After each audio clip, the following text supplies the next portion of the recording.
படுவதாக இந்த இடத்திலே உங்க மத்தியிலே ஒரு சாட்சியாக நிறுத்தின என் தேவனை துதிக்கிறேன், ஸ்தோத்தரிக்கிறேன்.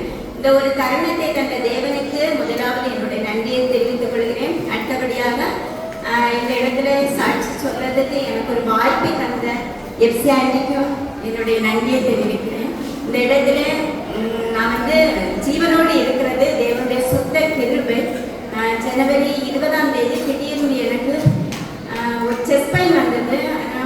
அந்த ஷோல்டர் மட்டும் பெயினாக இருந்து, எனக்கு சுகர் இருந்ததுனால அது பெரிய அளவாக எனக்கு தெரியவில்லை.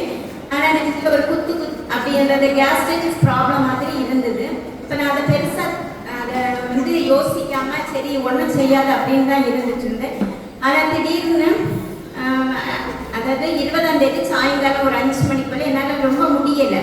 அப்போ என் கூட வேலை பார்க்குறவங்க எல்லாம் 5 o'clock போயிடுவாங்க. நாங்கள் 3 பேரும் அந்த இடத்துல வேலை பார்க்கும்போது நான் தனியாக தான் 5 மணிக்கு பிறகு இருக்க வேண்டிய ஒரு கட்டாயம். அந்த நாள் என் கூட வேலை பார்க்க ஸ்டாஃப் என்னமோ ஒரு வேலை இருந்துன்னு சொல்லி 6 o'clock வரை இருந்தாங்க. அப்போ அவங்க சொன்னாங்க, அது சிஸ்டர் இப்படி வச்சுட்டு இருக்கக்கூடாது, சரி ஒரு இசிஜி எடுத்து பார்ப்போம் அப்படின்னு.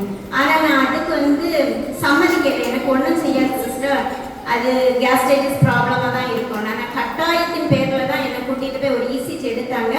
அந்த நேரத்தில் எனக்கு சிவியரா, அதாவது எக்கோ எடுத்தாங்க. அந்த நேரம் எக்கோ டாக்டர் வர சான்ஸ் இல்லை.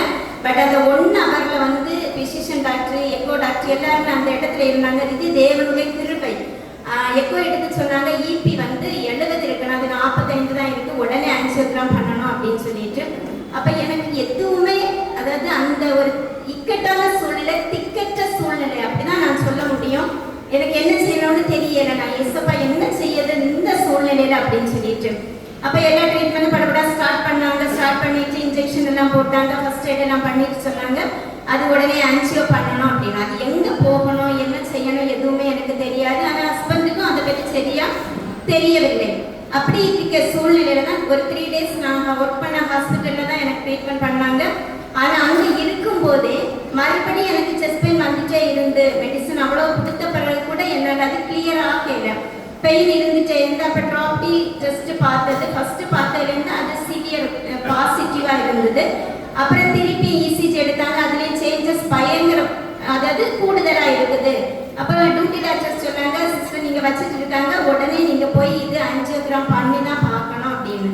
அப்போ 3 days கழிச்சு மறுபடியும் குலசேகரம் ஹாஸ்பிட்டல், அந்த மூகாம்பி ஹாஸ்பிட்டலுக்கு ரெஃபர் பண்ணியிருந்தாங்க. பட் அங்கே போய் டாக்டரை பார்க்கணுன்னா கொஞ்சம் கஷ்டம் தாங்க, அப்பாயின்மெண்ட் வாங்கினா தான் போக முடியும். அப்படி உள்ள ஒரு சூழ்நிலையில சரி ஒரு பிரதர் அப்பாயின்மெண்ட் வாங்கி தந்துட்டாங்க. அங்கே போய் அந்த காரியத்திலையும் தேவன் அற்புதமாக கிரியேட் செய்தாரு. அப்புறம் அதுக்கு எப்படி 1 lakhsக்கு மேலே ஆகும் அப்படின்னு சொல்லி சொன்னாங்க.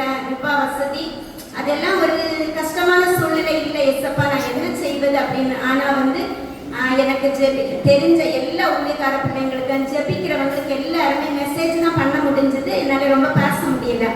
அப்போ அப்படி இருக்கும்போது ஆன்டிக்கு நான் இந்த மெசேஜ் பண்ணேன், ஆன்டி இப்படி சிச்சுவேஷன் இருக்குது, நீங்கள் ப்ரேயர் பண்ணிக்கோங்க அப்படின்னு சொல்லிட்டு. ஆனால் அவங்க வாரமாட்டு ஜெபித்தாங்க.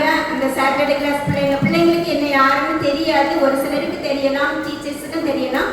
ஆனால் அது அந்த வாரமான ஜெபம் உண்மையிலே ஒவ்வொரு நிமிஷமும் அதை என்னால் உணர முடிஞ்சு. பிள்ளைங்க ஒரு ஸ்தோத்திரம் சொன்னால் கூட அதுலேயும் பெனிஃபிட் இருக்கு. அதனால கிருபை என்னென்ன அதிகமாக தாங்கிச்சது.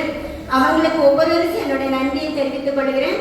அப்புறமாட்டி இந்த சபை பாஸ்டர் சிஸ்டர் நான் நன்றி சொல்ல எல்லாமே இருக்கவே முடியாது. சபை குடும்பங்களுக்கான அவங்க எல்லாருமே பாரப்பட்டு ஜெபித்தாங்க. எனக்கு ஒவ்வொரு நாளும் ப்ரேயர்லையும் சரிதான், தனி ஜபத்திலையும் சரிதான், அந்த சபை ஆராதனையிலையும் சரிதான்.